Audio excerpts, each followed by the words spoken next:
V1 तक तो मुझे लगता है फ्लाइट गई, V2 में उन्हें परेशानी आई और वो ऊपर नहीं उठ पाया। फ्लाइट में 2 इंजन होती है तो एक साथ 2 इंजन कैसे फेल हो सकती है? एक इंजन अगर फेल किया तो एक इंजन को काम करना चाहिए। अगर मान लीजिए एक इंजन फेल होते हुए पायलट को नजर भी आया होगा तो पायलट ने मे डे करके 2 बार, अब उनका कोई टेक्निकल वर्ड है कि जब खतरा महसूस हो तो मे डे बोलना चाहिए, तो उन्होंने वॉइस दी थी, लेकिन एयरलाइंस में कैच नहीं हुई या रिप्लाई नहीं हुई। डेफिनेटली एयरलाइंस का दोष है, कंपनी का दोष है।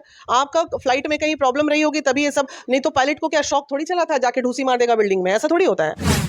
तो ऑलरेडी पंचांग में आप दिखा दीजिए दर्शकों को, पंचांग में डिक्लेयर था कि इतने तारीख से इतने तारीख के बीच में वायुयान की कोई बहुत बड़ी घटना होने वाली है। एक लोग आप कह रहे हैं, मैं 241 पे बात करूंगी, मैं उन बच्चों की माताओं का दर्द भी समझ रही हूँ जो हॉस्टल में। ना बड़ा हादसा जो है बीजेपी सरकार में ज्यादा हो रहा है लगातार। अहमदाबाद एरोप्लेन क्रैश जो मामला है पूरे देश को हिला के रख दिया है।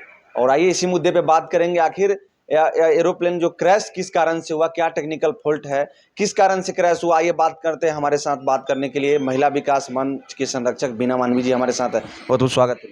बहुत बहुत धन्यवाद। कैसे देखती है इतना बड़ा हादसा जो हो गया, कैसे देखती है? घटना है, बहुत ज़्यादा दुखद घटना है, नहीं होना चाहिए था लेकिन हो गया। संवेदना के सिवा हम क्या कर सकते हैं, आप बताइए। दुख बहुत है, बेचैनी भी है, वीडियोस देख रहे हैं तो मन भी बहुत ख़राब हो रहा है, लेकिन ठीक है, अब हादसा है। और 2025 ऐसे भी हमारे भारत के लिए अच्छा नहीं रहा।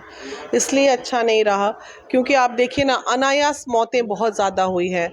महाकुंभ में देख लीजिए अनायास मौत, क्रिकेट वाले में देख लीजिए अनायास मौत, पहलगाम में देख लीजिए अनायास मौत, और अभी ये अनायास मौत, और भी कुछ 1-2 छोटे छोटे हैं, याद नहीं आ रहा मुझे। तो ये कहीं ना कहीं बहुत ही ज़्यादा तकलीफ दे साल रहा हमारे लिए। 9 का जो आंकड़ा है ना, 9 का आंकड़ा बहुत जानलेवा रहा। अब आप पूछेंगे कैसे रहा, 2025 मतलब 9 हो गया। और इधर आप देख लीजिए 12/6 को घटना हुई फ्लाइट की, वो भी 9 हो गया। उसके बाद हमारे पूर्व मुख्यमंत्री का सारा गाड़ी का आंकड़ा 9 हो गया। उसके बाद फ्लाइट नंबर 9 हो गया 171। उसके बाद अहमदाबाद के अल्फ़ाबेट काउंट करेंगे तो 9 हो गया। अच्छा, अब 9 जो है हमारा एंडिंग नंबर, अंत का नंबर 9 हो गया।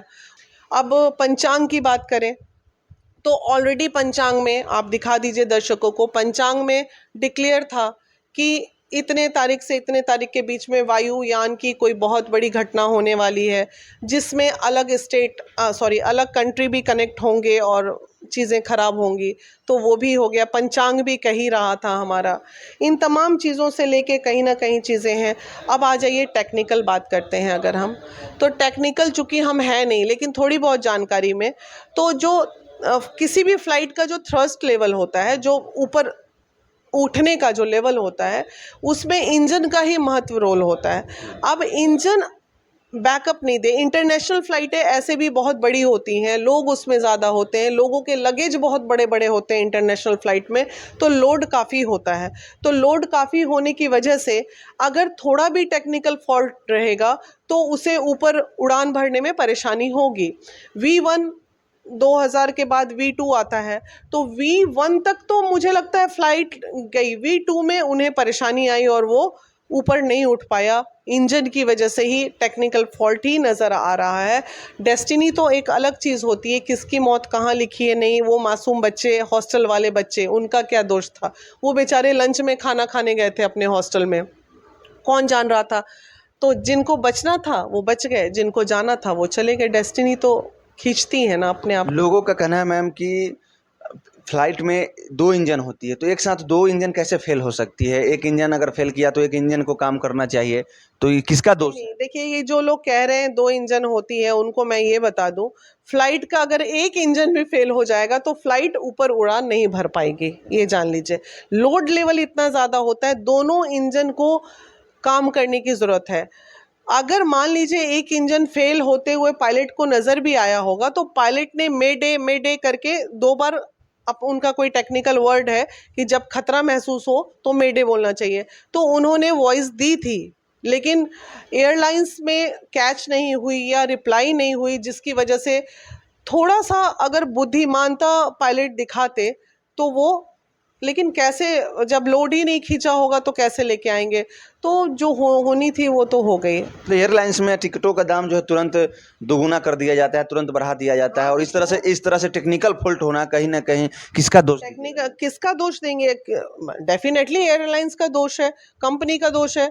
आपका फ्लाइट में कहीं प्रॉब्लम रही होगी तभी ये सब, नहीं तो पायलट को क्या शौक थोड़ी चला था जाके ढूसी मार देगा बिल्डिंग में, ऐसा थोड़ी होता है। किसको मरने का शौक है ज़रा बताइए? अंत तक हर पायलट चाहते हैं कि मैं सेव करूं सबकी जिंदगियां, और कोई नहीं चाहता है कि मैं मर जाऊं। क्या होगा आप देखिए, हमारी पटना की बेटी थी एक, उसमें एयर होस्टेस, उसके बाद बहुत सारे लोग ऐसे थे जो छोटे छोटे बच्चे गए, परिवार गया, क्या ही बोला जा सकता। मतलब एक लोग जो है लंदन से यहाँ आ रहे थे ईद मनाने, और उनका आखिरी ईद रहा, इस पर क्या कहिए? एक लोग आप कह रहे हैं, मैं 241 पे बात करूंगी। मैं उन बच्चों की माताओं का दर्द भी समझ रही हूँ जो हॉस्टल में मरे हैं। उनका तो कोई दोष ही नहीं था, ना तो उस फ्लाइट में थे ना कहीं थे। तो उनका कहीं, जो भी लोग इस एक्सीडेंट में गए उन तमाम लोगों के प्रति हमारी संवेदना है। बहुत ही दुखद हादसा हुआ।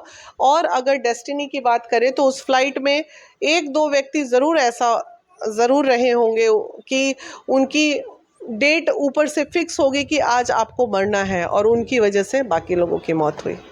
अच्छा, मतलब इतना बड़ा हादसा हो गया और एयरलाइंस की तरफ से 1 करोड़ रुपया जो है दिया जा रहा है, क्या कहिए मुआवजे के तौर पर? एक बात बताइए, ये जो भीख की तरह ये दे रहे हैं, आप उस फ्लाइट में बैठने वाला हर व्यक्ति करोड़पति होगा।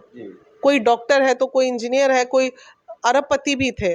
अब उस फैमिली को क्या, अब मान लीजिए पूर्व मुख्यमंत्री ही बैठे थे, क्या उनके परिवार को 1 करोड़ रुपए चाहिए? क्या करेंगे लेके वो पैसे? से क्या जिंदगी लौटा दीजिएगा? ये बड़ा अच्छा इन लोगों की पॉलिसी बनी है कि कोई भी घटना घटती है मुआवजा दे दो। अरे मुआवजा देना एक अलग पार्ट होता है, जिंदगी लौटा दो ना। और एक लास्ट सवाल रहेगा, लगातार लोगों का कहना है कि इतना बड़ा बड़ा हादसा जो है बीजेपी सरकार में ज़्यादा हो रहा है। लगातार हादसा जो देख लीजिए, कुंभ में हुआ, उसके बाद पहलगाम में हमला हुआ, लगातार जो बड़ा बड़ा हादसा बीजेपी सरकार में हो रही है, इस पे क्या कहिए? देखिए, ऐसे लोगों का तो कुछ नहीं कहा जा सकता। जहाँ फिर पॉलिटिक्स घुसाने की इसमें ज़रूरत नहीं है। हादसा हादसा होता है।